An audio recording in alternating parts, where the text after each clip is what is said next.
Asioita, mitä sä et ehkä tiedä terveydenhoitajatutkinnosta Metropoliassa. Opinnot kestää 4 vuotta ja sä tulet saamaan sairaanhoitajatutkinnon myös. Ja ai niin, sä pystyt suorittamaan opiskelijavaihdon ulkomailla sun opintojen aikana. Terveydenhoitajaopinnot Metropoliassa on monipuolisia ja niihin kuuluu muun muassa laboraatio- ja simulaatio-opetusta. Mennään katsomaan, mitä täällä tapahtuu.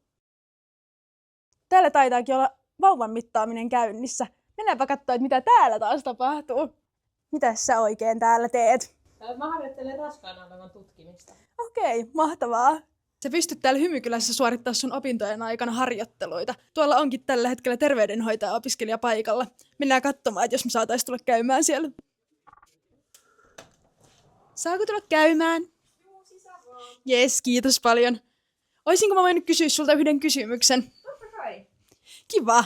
Ootko sä miettinyt, että mitä sä haluaisit tehdä työksessä sitten, kun sä valmistut terveydenhoitajaksi? Mä en ole itse asiassa vielä päättänyt, kun on niin laajat työmahdollisuudet, mutta eniten mua ehkä kiinnostaisi toi lastenneuvola ja toi työterveyshuolto. Kuulostaa tosi hyvältä. Toivottavasti pääset mieluisaan työpaikkaan. Tiesitkö sä, että Metropoliassa sä opiskelet